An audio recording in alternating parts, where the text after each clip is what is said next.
But are you capable of determining whether,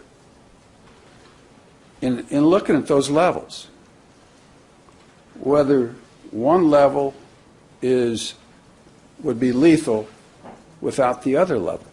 Do you know what I mean? Here. The level of propofol, would that be lethal without the level of lorazepam? Again, I would like to defer on commenting on blood levels of those drugs and allow for the pharmacology expert to do that. Okay. And so, along that line, would it be correct to assume that you have no idea how much propofol it would take to get to a 2.6? A lot of it has to do with when the blood was drawn, and the level, the blood level may not necessarily be indicative of the level administered and the toxicity. And, and as a matter of fact, there are studies that have looked at people that have self-administered high doses that have died of that intoxication from propofol, and the levels were within a certain range. What range? Within a range of 1.3 to 6. Okay. So, again, I have an understanding and deep appreciation of the use of these drugs, but in terms of the pharmacokinetics and the pharmacology, I'd like to defer that to a pharmacology expert. And the 0.16 level, 1.169 of level of lorazepam, would it be beyond your expertise to render an opinion as to how many milligrams that would take to be at that level? Again, there's a lot of variables, and I think you're just giving me a very hypothetical question, and there's variables as far as timing. By just what you're saying, I don't think I can give an answer. If you were to assume the facts that you've read about in the statement of Dr. Murray, that he gave a 2 milligram IV injection of lorazepam at 2 o'clock and a 2 milligram injection IV at 5 o'clock, would you have knowledge that would, or expertise that would enable you to determine whether or not that could give rise to the 0.169 level that was obtained in the femoral vein at time of autopsy?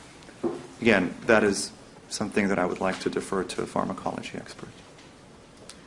Are you requesting to defer that to a pharmacology expert because you just simply don't have the expertise? That is beyond the scope of my practice. And that's why I think I'd be better served answered by a pharmacology expert. A pharmacologist might give a better answer, but are you saying that you are totally incapable of rendering an opinion in that regard? Objection is indicated beyond his area of expertise, Your Honor. Is that the bottom line? That is. Okay. That's the answer to the question. Sustained. Now, in preparing, you've also reviewed the records of Arnold Klein? Yes. And did you review specifically the treatment records for Arnold Klein for the months of April, May, and June of 2009? I believe so.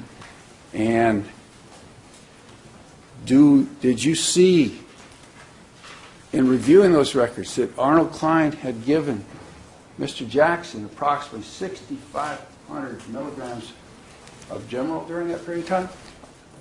I do understand that he was treating Mr. Jackson with Demerol, yes. And did you notice that every time he got Demerol, he was also getting midazolam? I did see instances of that as well.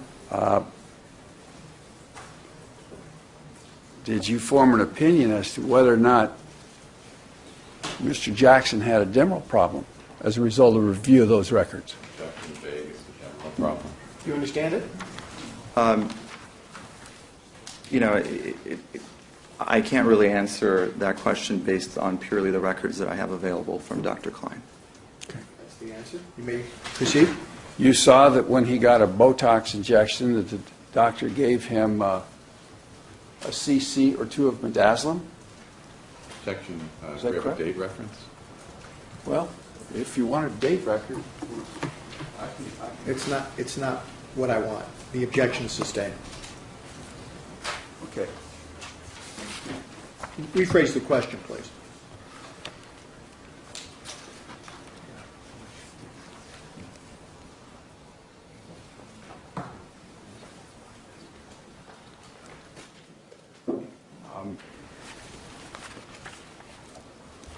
Are you familiar with the drug Demerol? Correct. What's it used for? It's used for pain control. It's a narcotic. Are you familiar with the drug midazolam? Correct. What's that? That's a sedative. Okay.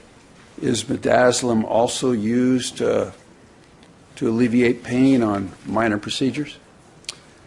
It's used to make patients comfortable and sedate them for procedures so that they're not aware of the procedure happening. And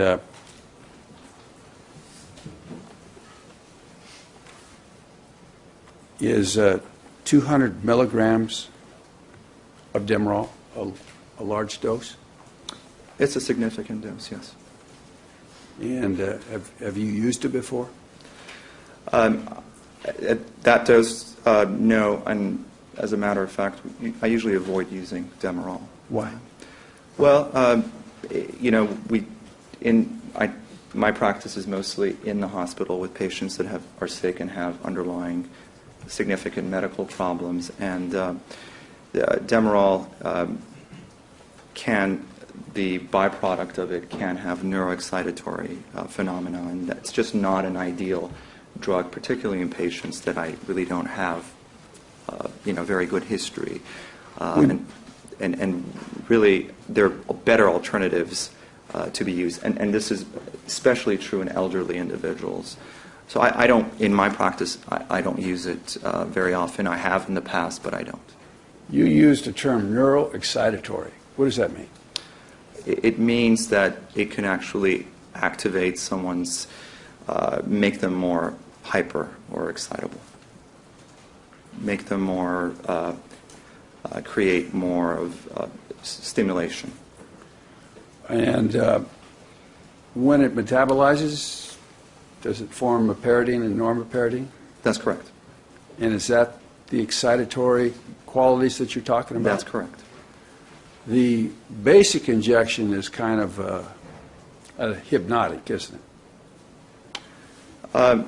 Well, it can have hypnotic effects, but it's really a narcotic. It can have hypnotic effects, but it's really Causes a feeling of euphoria. it can. And then after the euphoria leaves, it breaks down into the excitatory problem or qualities. Not in everyone, but in some individuals that can happen. And that can that cause insomnia? That certainly can, yes. And if that caused insomnia, that would be what you would term a secondary cause. Is that correct? That could be a secondary cause. That's right. In reviewing the records of Mr. Jackson that you've been able to review, did you form an opinion as to whether or not he had any problems with insomnia? Yes, he clearly did. He Clearly did. Yeah. And when you say clearly did you form an opinion as to whether it was, what type of insomnia it was? Well, as I mentioned yesterday, there was really no time and effort or thought given to doing any kind of a workup to try to determine that.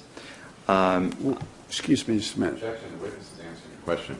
I was asking him if he made that The objection determination. is overruled. You can ask your next question. Did you make a determination?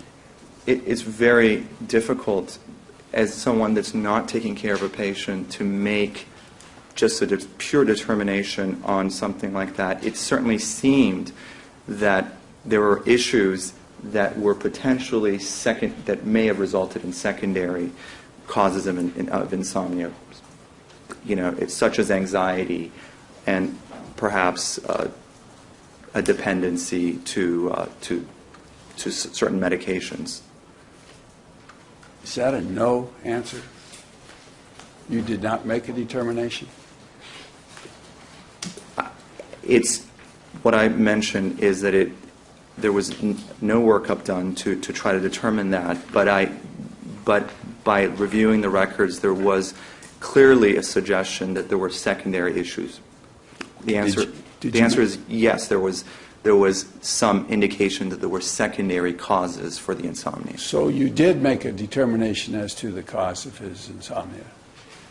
I'm saying that there were suggestions of it. What's that? Misstates the testimony. Sustained. Partial answer stricken. Disregard. I'm asking you a question. Did you make a determination as to what type of insomnia Michael Jackson had?